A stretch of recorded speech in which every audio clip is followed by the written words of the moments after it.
नमस्कार, मैं हूं श्वेता सिंह। आप देख रहे हैं आज तक। एक लाउड स्पीकर बजता है और मुरादाबाद सुलग उठता है। एक लाउड स्पीकर बजता है और यूपी में नफरत की सियासत शुरू हो जाती है।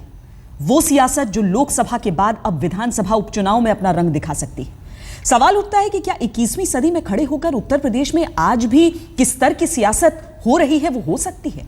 और जो कुछ मुरादाबाद में हुआ है, कौन है उसके पीछे? क्या सियासी जमीन तैयार करने के लिए इस्तेमाल हो रहा है मुरादाबाद?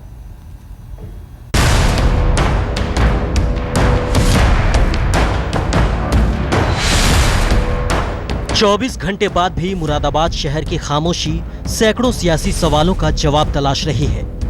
इसी शहर के कांठ इलाके में ध्रुवीकरण की राजनीति ने अपना नया पता ठिकाना तलाश लिया है। मसला एक धार्मिक स्थल में लाउडस्पीकर का था और बीजेपी के सांसद, विधायक और पूर्व मंत्री ने जब महापंचायत का रुख किया तो बात हाथ से निकल गई। धारा 144 की धज्जियां उड़ गई। रेलवे ट्रैक मैदान जंग में तब्दील हो गया। यूपी के एक और शहर से ध्रुवीकरण के फॉर्मूले पर ओके टेस्टेड की मुहर लगती दिखी। शहर के कप्तान साहब ने अपनी तरफ से इस बाबत सर्टिफिकेट जारी करने में देर नहीं की। सांसद यहाँ पे ठाकुर द्वारा में जहाँ से ये विधायक थे वहाँ से बाई इलेक्शन होना है। उस बाई इलेक्शन को जीतने के लिए ये यहाँ पे ये दो समुदाय में टकराव की स्थिति उत्पन्न कर दें और उसका फायदा ले लें, इसलिए ये सब कर रहा है। हंगामे के दूसरे दिन मुरादाबाद शहर का कांठ इलाका खाकी और खादीधारियों की सोहरत में सांस ले रहा है। सवाल ये उठता है कि आखिर लाउडस्पीकर जैसी छोटी बात को लेकर विधायकों सांसदों ने विवाद को हवा क्यों दी?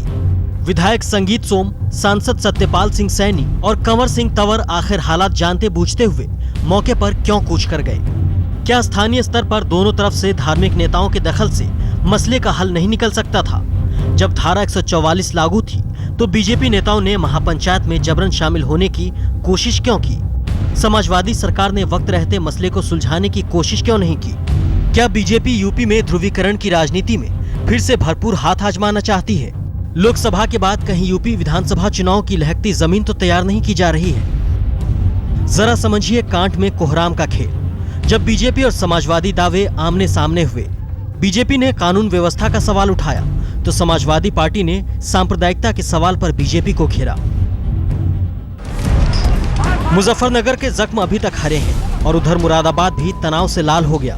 सरकार तो महंगाई जैसे मसलों से जूझ रही है और उनके सांसद, विधायक यूपी में लाउडस्पीकर की लड़ाई लड़ रहे हैं। लाउडस्पीकर जैसा छोटा मसला जब ध्रुवीकरण की राजनीति की लेबोरेटरी तक पहुंच जाए तो मुरादाबाद की ये तस्वीरें सवाल करने में किसी दल से मुरव्वत नहीं करेंगी। बीजेपी और समाजवादी पार्टी दोनों एक दूसरे पर वोट बैंक की राजनीति करने और अपने वोट बैंक को मजबूत करने की खातिर जानबूझकर माहौल खराब करने का आरोप लगा रहे हैं। लेकिन असामाजिक तत्वों से निपटने की पहली जिम्मेदारी प्रशासन की होती है और उत्तर प्रदेश में जो कुछ हो रहा है उसको देखकर लगता है कि अगर एक लाउडस्पीकर को उतारने को लेकर इतना बवाल हो जाए तो सिर्फ यही कहा जा सकता है कि उत्तर प्रदेश की सरकार ने मुजफ्फरनगर कांड से कोई सबक नहीं सीखा है। कैमरामैन संजीव कुमार के साथ बालकृष्ण, दिल्ली आज तक। हमारे साथ चार खास मेहमान जुड़ रहे हैं। कांग्रेस के वरिष्ठ नेता पीएल पूनिया, बीएसपी नेता सुधींद्र भदौरिया, बीजेपी के राष्ट्रीय सचिव रामेश्वर चौरसिया और साथ ही समाजवादी पार्टी के नेता अशोक देव जुड़ रहे हैं। रामेश्वर जी, सबसे पहले मैं आपसे ही पूछना चाहूंगी, कहते हैं ताली कभी एक हाथ से नहीं बजती है, इस ताली के दो हाथ कौन कौन से हैं? श्वेता जी, ताली के दो हाथ तो ये प्रशासन को बताना पड़ेगा। बीजेपी की बात तो बाद में आएगी, छोड़ दीजिए। मैं प्रशासन से पूछना चाहता हूं कि जो जहां पूजा हो रही थी, सबको मालूम है वो चारों तरफ एक तो जाटो दलित बस्ती है और उस माइक को उतारने के लिए जूता पहन करके पुलिस मंदिर में जाती है और जूता पहन करके माइक उतारती है। बवाल यहाँ से बढ़ता है। फिर उन लोगों ने कंप्लेन किया कि सुप्रीम कोर्ट का आदेश है कि बिना इजाज़त के मंदिर या मस्जिद, कहीं धार्मिक स्थल का निर्माण नहीं हो सकता। बिना अनुमति के मस्जिद का निर्माण हो रहा था। पहले किसी ने सवाल नहीं उठाया, उन लोगों ने उठाया। उसके बाद मालूम हुआ था, हमारे प्रदेश अध्यक्ष ने भी फोन पर एसपी डीएम से बात किया, दोनों पक्षों के बीच में समझौता भी कराया गया, समझौता तक हो गया, रास्ते भी निकाले गए। लेकिन प्रशासन एक सप्ताह तक सोता रहा, समझौते पर अमल नहीं करके एक तरफा कार्रवाई करना शुरू कर दिया। मामला यहाँ से बिगड़ा। मैं ये पूछना चाहता हूँ कि किसी सके इशारे पे एसपी और डीएम जब समझौता हो गया तो उसको लागू नहीं किए। पॉलिटिकल पार्टी को अभी छोड़ दीजिए, आखिर प्रशासन एक मंदिर पे लाउड स्पीकर के मामले को सुलझा नहीं सकता है, और तो ये प्रशासन किस काम का है? और जिस तरह का एसपी का आज बयान है वो तो सही वाकई दुर्भाग्यपूर्ण है। इस हालात में भी एसपी को वहां रहना, अभी सस्पेंड नहीं होना, ये भी एक चिंता का विषय है। तो यूपी सरकार में कुछ लोग ऐसे बैठे हैं जो शांति नहीं चाहते। ये हमारा तो मामला है ही नहीं। पहली बात, जिस तरह से सिर्फ प्रशासन का खड़ा किया हुआ मामला है। मुजफ्फरनगर पर लोग आ जाएंगे। मैं एक बात आपको बता दे के अपनी बात खत्म करता हूं, आगे बोलूंगा।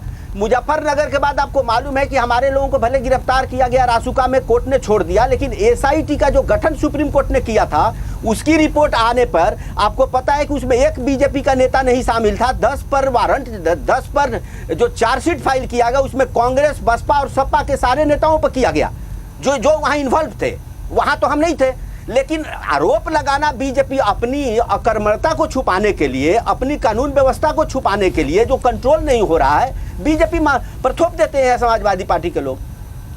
चलिए, आपकी तरफ से एक तरफ प्रशासन है, एक तरफ समाजवादी पार्टी है और यही ताली बज रही है, इसीलिए यहां पर हमें शोर नजर आ रहा है। चलिए, कांग्रेस की तरफ से हम जान लेते हैं। पीएल पूनिया जी, जो हम तस्वीर देख रहे हैं मुजफ्फरनगर की याद आ रही है? उससे पहले हमें वो याद आ रहा है जब अयोध्या में इसी तरीके से मना कर दिया गया था समाजवादी पार्टी की तरफ कि नहीं निकाला जा सकता है जलसा किसी भी तरीके का, दोनों तरफ से ध्रुवीकरण हो जाता है और उसके बाद एक अलग ही तस्वीर नजर आती है। क्या हर चीज की परछाई हमें दिख रही है एक के बाद एक हर घटना में? जो भी हो रहा है बहुत ही दुर्भाग्यपूर्ण हो रहा है। ये 16 जून की घटना है जब लाउडस्पीकर वहाँ लगाया गया। कहा जा रहा है कि 40 साल पुराना शिव मंदिर है और उसमें साल में 2 बार केवल शिवरात्रि पर एक बार और वो लाउडस्पीकर लगा करता था, बाकी जगह नहीं लगा करता था। चुनाव के दौरान में जो सांसद चुन के गए हैं उन्होंने वादा किया था कि इसको परमानेंट हम करा देंगे और नया लगेगा, और उन्होंने लगवा दिया। ये 16 तारीख को जब लगा है, लोगों ने शिकायत की, तहसील दिवस के ऊपर शिकायत की, और 26 तारीख से पहले 26 तारीख को उन्होंने प्रशासन ने जबरदस्ती उसको उतरवा दिया और इस बीच में समझौता करने का प्रयास किया। जो भी हुआ बहुत ही गलत हुआ और भारतीय जनता पार्टी की तरफ से लगातार अगर मामला सुलझाने का प्रयास किया गया प्रशासन ने, उन्होंने उसको बिगाड़ने का काम किया। वहां पर स्थिति अच्छी नहीं है, फिर भी भारतीय जनता पार्टी के सांसद हैं, विधायक हैं और दूसरे नेता लोग हैं, वो वहां क्या करने आए? और मेरा ये मानना है एक जनप्रतिनिधि चुने जाने के बाद उसकी जिम्मेवारी सबकी है। सब जनता जो उसके खिलाफ वोट दिए हैं उसकी भी बात देखनी है और जो उनके पक्ष में वोट दिए उनकी भी बात देखनी है। लेकिन केवल एक पक्ष को लेकर चलना, तो ये मैं समझता हूं कि प्रजातंत्र के खिलाफ है। एक पक्ष को लेकर तो किसी को भी नहीं चलना चाहिए, किसी भी पार्टी को नहीं चलना चाहिए। ध्रुवीकरण की बात कर रहे हैं, ये केंद्र सरकार में, केंद्र सरकार में गृह मंत्री भारतीय जनता पार्टी के राष्ट्रीय अध्यक्ष भी हैं। उनको हस्तक्षेप करना चाहिए कि स्थिति को बिगाड़ने के लिए उन्हीं के पार्टी के लोग जो केंद्र में सत्ता है वो जाके बिगाड़ने का अगर प्रयास कर रहे हैं उसको ताकीद करना चाहिए, अपील करनी चाहिए कि वहां पर शांति बना के रखें। इस तरह से समाज को कोई न किसी मुद्दे पर लेके बांटने का अगर प्रयास किया जाता है वो देश के लिए और प्रजातंत्र के लिए बहुत दुर्भाग्यपूर्ण। नहीं, बिल्कुल, ये तो पूरा मामला शुरू ही क्यों हुआ यही समझ में नहीं आता, यही समझ से परे है। सुधींद्र भदौरिया जी, उत्तर प्रदेश में इस तरीके से अलग अलग इलाकों में बार बार इस तरह की चीजें अगर मनमुटाव दो समुदायों के बीच निकल कर आती है और उसमें 2 राजनीतिक पार्टियों का किरदार नजर आता है, वो तो छोड़ दीजिए, जिस प्रशासन के ऊपर जिम्मेदारी है उस प्रशासन को भी पूरी तरीके से क्लीन चिट नहीं दिया जा सकता है। क्या चल रहा है ये? क्या सिर्फ एक चुनाव को देखकर, एक उपचुनाव को देखकर ये सारी राजनीति हम देख रहे हैं, या वाकई लोगों के मन में मनमुटाव दिखता है? देखिए, उत्तर प्रदेश के अंदर पिछले कुछ समय से जिस तरह से ध्रुवीकरण को बढ़ाने की कोशिश कुछ राजनीतिक ताकतों ने की, ये पूरे उत्तर प्रदेश के लोगों के सामने और देश के लोगों के सामने है। उसके परिणाम भी आपने देखे। मुजफ्फरनगर कांड हुआ, करीब 1 लाख से अधिक लोग बेघर हो गए। सैकड़ों केस ऐसे हुए जहां पर कैंपों के अंदर लोगों की बलात्कार की, हत्या की, इसके साथ साथ वहां पर छोटे बच्चे सर्दियों में ठिठुर ठिठुर कर बिना दवाई और रहने की व्यवस्था, भोजन की व्यवस्था के उनका अंतकाल हो गया। मैं कहना चाहता हूं कि ये रमज़ान का महीना है। रमज़ान के महीने में सब लोगों को सद्भाव और प्रेम भाव के साथ रहना चाहिए और सभी की ये जिम्मेदारी बनती है। पर उत्तर प्रदेश की सरकार हर ऐसे मौके पर अपना नाकारापन, दिवालियापन और साथ ही साथ कभी कभी वो एक षड्यंत्रकारी भूमिका में भी दिखाई देती है।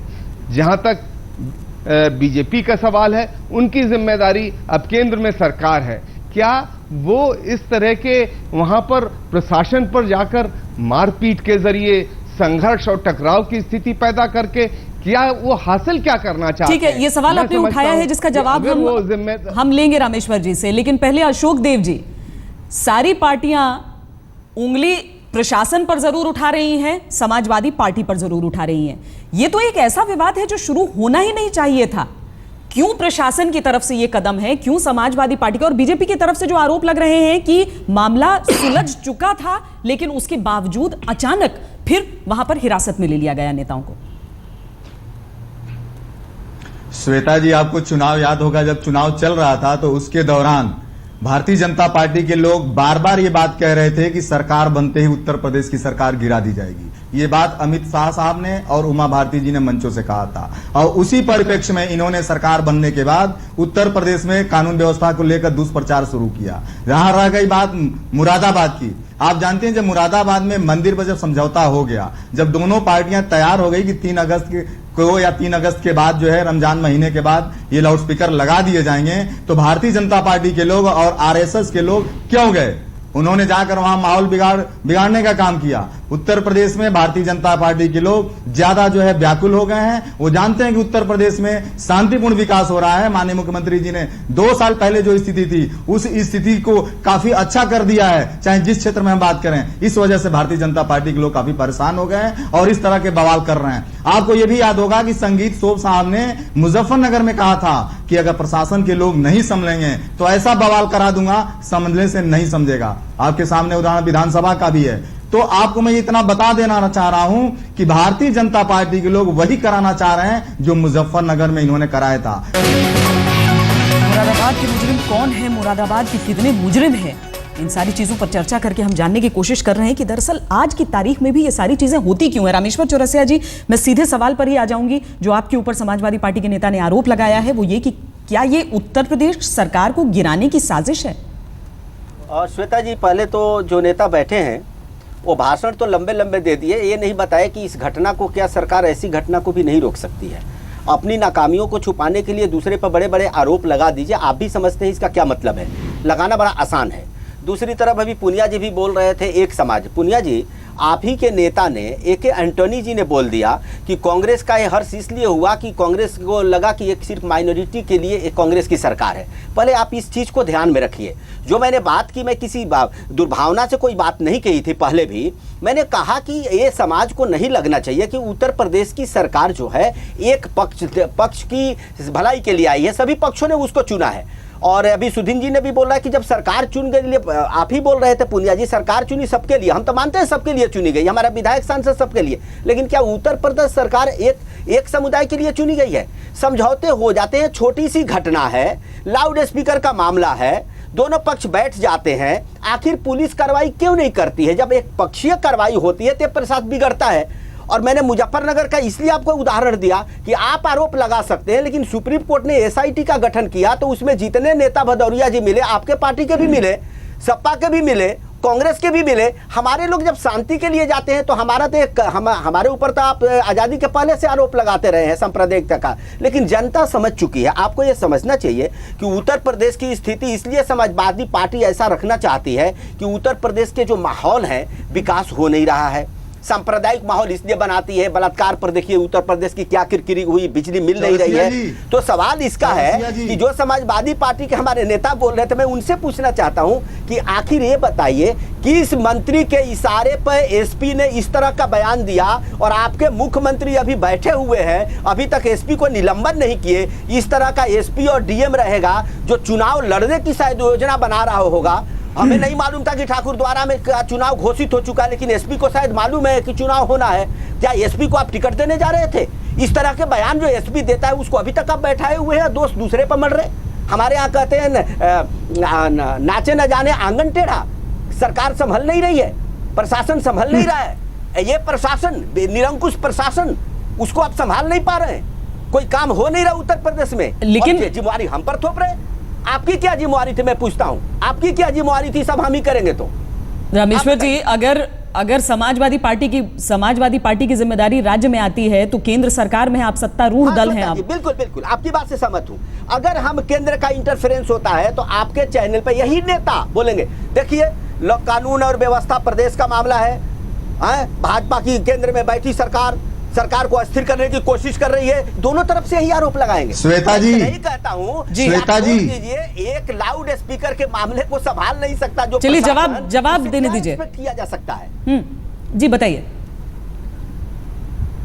श्वेता जी, चौरसिया जी बार बार कह रहे हैं, इनको क्या इन्हीं को जानकारी है कि सरकार किसके लिए बनती है? अगर उत्तर प्रदेश में समाजवादी पार्टी की सरकार नहीं होती तो ये मुजफ्फरनगर जैसे दंगा ये मुरादाबाद में अब तक करा दिए होते।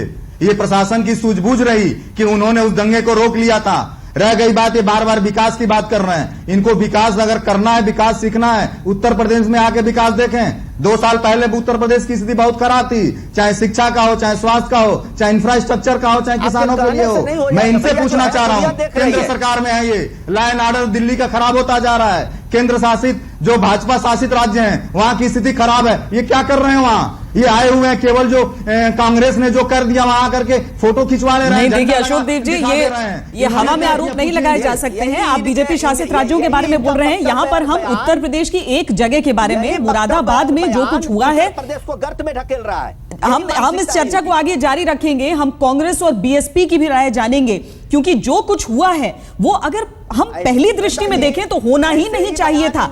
तो करके बलात्कार पे उत्तर प्रदेश का सर्वनाश कर रहे हैं।